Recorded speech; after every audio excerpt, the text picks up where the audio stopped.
I'm going to talk about 5 topics real quick, and just a couple of slides on each. I'm going to talk about GDP, then I'm going to talk about inventories, then I'm going to talk about inflation, then I'm going to talk about lead times, all leading up to my final point, which is the thought-provoking one I want to leave you with, which is whether we're actually in a recession in the United States already, and whether it's actually a supply shock-created recession. So it's kind of an unusual animal, and we'll talk about that. So what I'm showing you here is 2 slides on GDP. I actually talk to Wall Street fairly often. They're very interested, especially since the pandemic, in a supply chain view of the macroeconomy. And so I get that opportunity frequently. If you know 2 facts about the US economy, I'm just speaking strictly about the US economy. 2 facts about the US economy. One is that the manufacturing sector contributes about 12% of GDP, right? And so the services sector, Mr. Steve Miller, where's Steve, is our services committee chair. You'll see him on Bloomberg Television, hear him interviewed on Bloomberg Radio and interviewed in all the major news media, is the other 88%. And because we have history going back to 1938 in manufacturing and back to 1998 in services, we have great decades-long trend data on correlation between ISM composite indexes and, for instance, things like actual underlying run rate of GDP in the country, inflation, and a lot of other core macroeconomic metrics.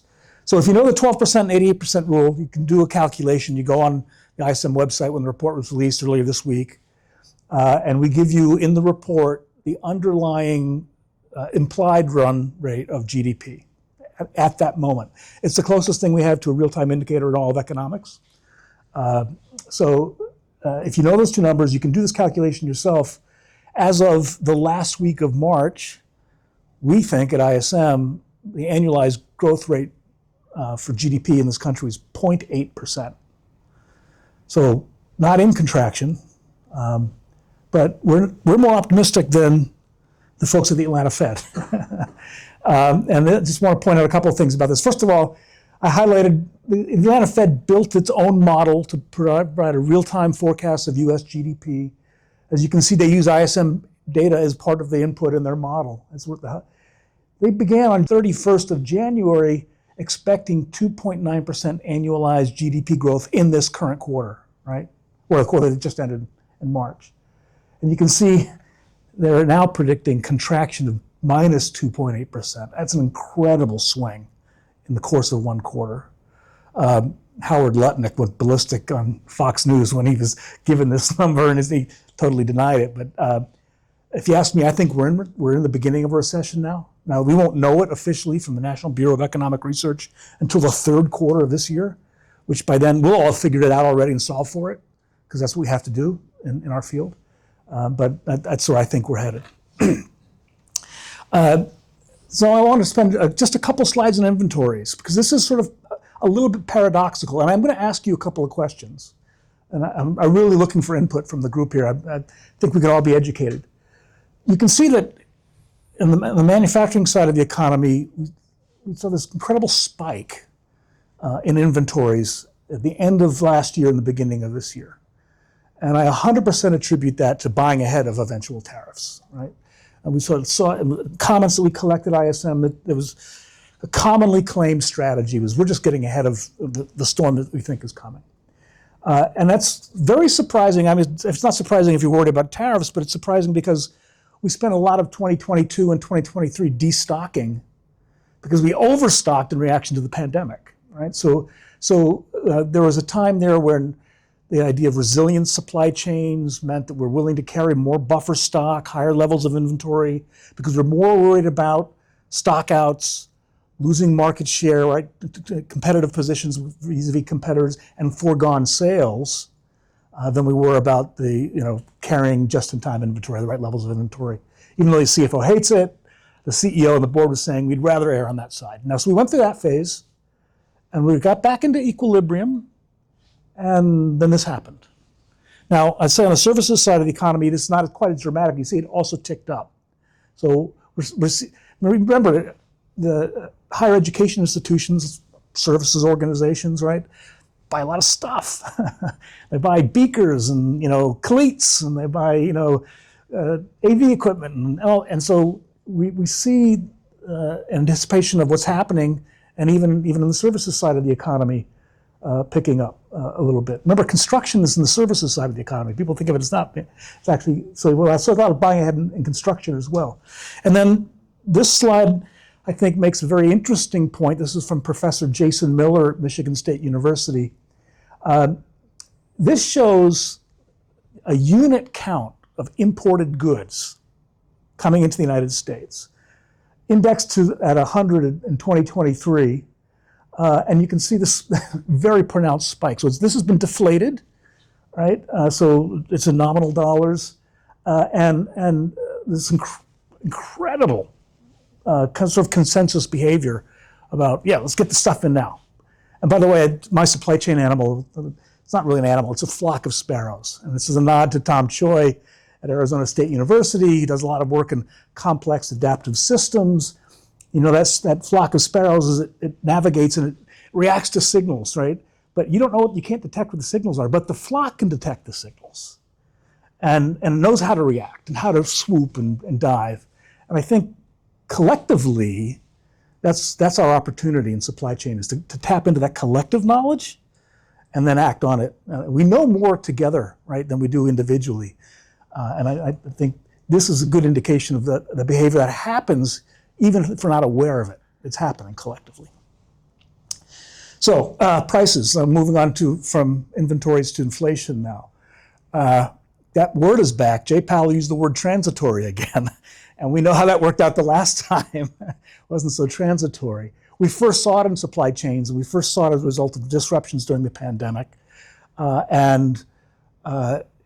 happens with inflation is once the genie escapes the bottle and gets into the labor force, you have to pay people more, and it changes people's expectations around inflation, then you've got inflation, broadly speaking, and it's hard to tap it, get it back into the bottle. We've been working on that in the United States for a couple of years now and have had some success. Inflation rates are still higher than the Fed wants them. The Fed right now has got a real dilemma, I would say. We have, if I'm right about the recession, the typical Fed response would be to lower rates, trying to stimulate demand, right? And so that's one option. But on the other hand, if I'm right about inflation, the Fed would typically want to raise rates to get ahead of the inflationary curve. So what do? Well, they don't know, I think, is the answer. And so we're waiting to find out. So we saw manufacturing prices spike. Now, this is a diffusion index, and just to geek out on diffusion indexes for a moment, the higher above the 50 break-even line you are, the more widespread the phenomena is in the set of variables that you're measuring, and the stronger the vector, right? And so the further north or the further south you get a line, the more you have to pay attention to. This is a really pronounced spike. We get to the services side, it's still elevated. And I think that the issue with the services side is that it never really recovered, because a lot of the prices that you're driven by what you pay people in the services side of the economy. And once that salary goes up, it's a one-way ratchet. It doesn't come back, right? So we've already had that sort of endemic in the services side. Now in manufacturing, we're seeing it go up. Now, just to I always love to use some government data to corroborate what ISM would tell you is, what we hear is happening from our own members. This is the producer price index for intermediate unprocessed goods. It's really nerdy, but that last point on this slide shows that prices for intermediate goods are up 10.5% over a 12-month period. That's everything we buy in supply chain. Now, that's the overall number, and I just want to give you some context. It's 17% for food, so thanks very much for the poultry guy. The eggs prices are driving a lot of problems for a lot of people. I almost got mugged at a farmer's market carrying a dozen eggs. Guy said, gold! So 17% for food, 7.2% for goods if you strip out food and energy, which are the more volatile components. And energy, by the way, is at 6.1%. So you really can't hide. You're paying more for energy. You're paying more for your goods. So We had this problem early in the days of the pandemic. In July of 2021, the producer price index was 60% higher than it was in July of 2020. And for in the overall measure, which meant that I'm paying more for energy, I'm paying more for warehousing, I'm paying more for my commodity prices, I'm paying more for my people. There was no place to hide. That's why we had so much, we were taking price back in those days, because we had no place to offset. When we come to speak about tariffs in a minute, one of the key strategies we have is to try to offset the costs of tariffs elsewhere in the business. In this environment, that's difficult, right? So it kind of takes one of your key strategies away. We can talk about some of the other strategies that are available in a second. This is the paradox. Supplier deliveries, when they go above 50, that means they're lengthening, right? Lead times are getting longer. This is a little paradoxical for me, and maybe people have theories. I mean, germanium export restrictions from China would be one reason in the electronic supply chain where, lead times are lengthening. But normally you associate lengthening lead times with an increase in the level of aggregate demand, all right? So supply becomes a little scarce. Suppliers start allocating to their customers. You're not going to get your full order. You're going to get it late. But I'm trying to keep all my customers happy. But demand is really weak right now. So I don't think demand is driving. It could be partially explained by that surge in imports.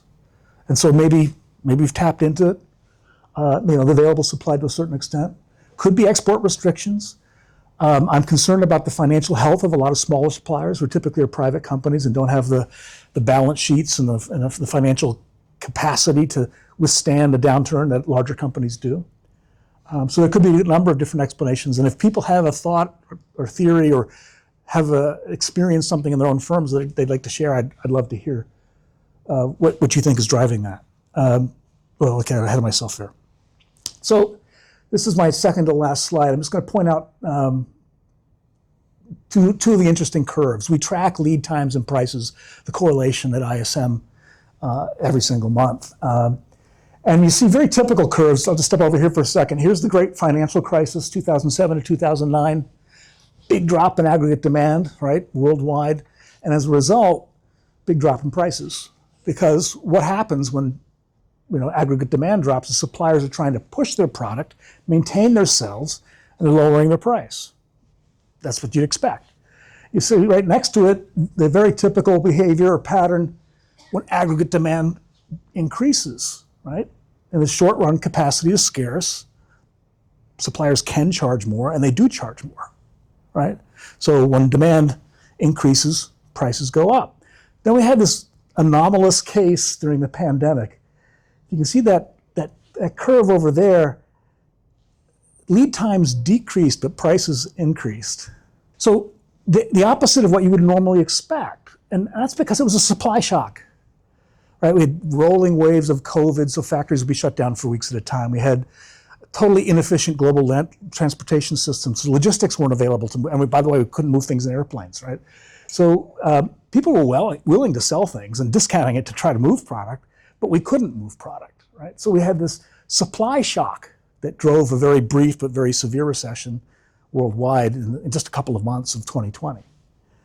And I would argue that the conditions now have been created, I don't know, maybe inadvertently, or maybe they don't really care, I don't know, but are consistent with this idea that we could be experiencing a supply shock to the economy. And this is just taken from a Congressional Research Service.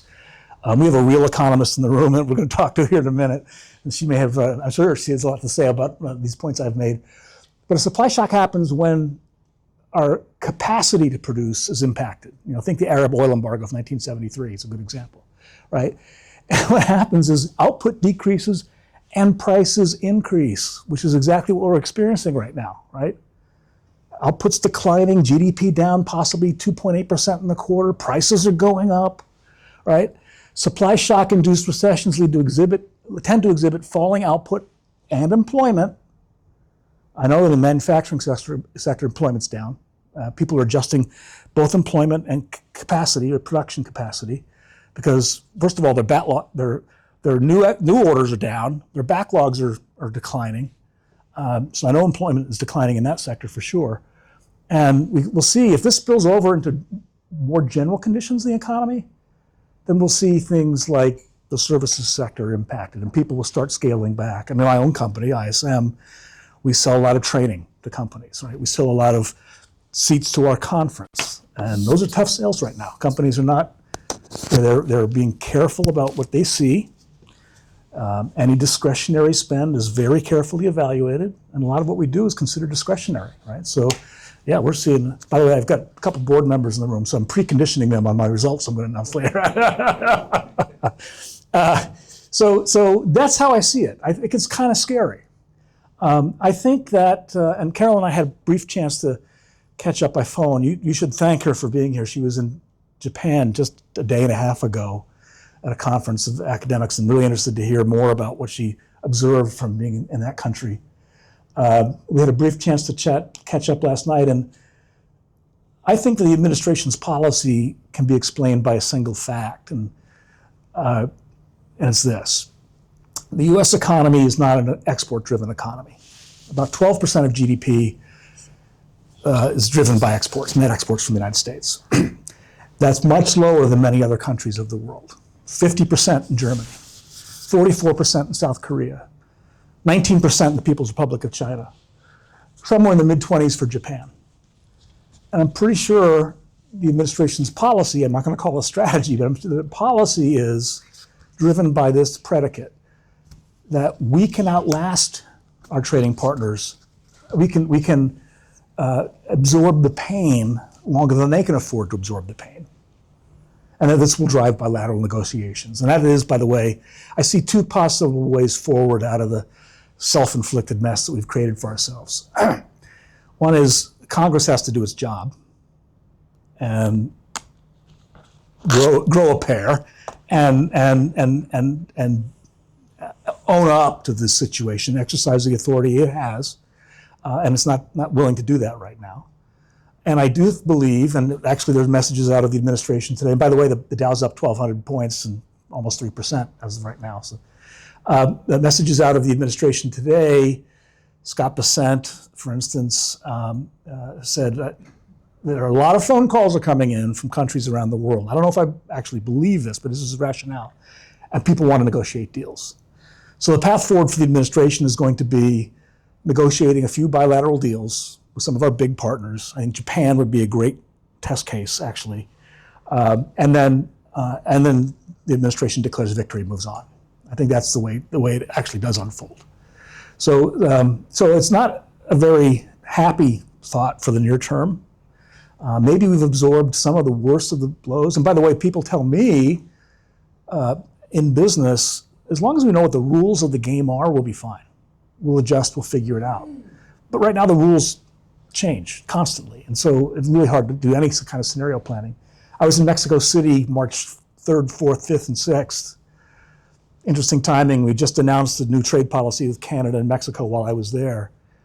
I would say the Mexican supply executives were remarkably sanguine about the changes coming from the United States. But we had 3 different trade policies in 3 different days. It's no way to run a country, no way to run an economy. That craziness has got to stop. You might agree with the policy. By the way, 100% of my Uber drivers think the president's doing a great job. That's where we are in the short term, right? I guess I could go on, and I'll stop there. I'm looking forward to hearing from Caroline because she's going to have some really interesting observations to share with us. And I think at this point we're ready to bring her up. And okay, good.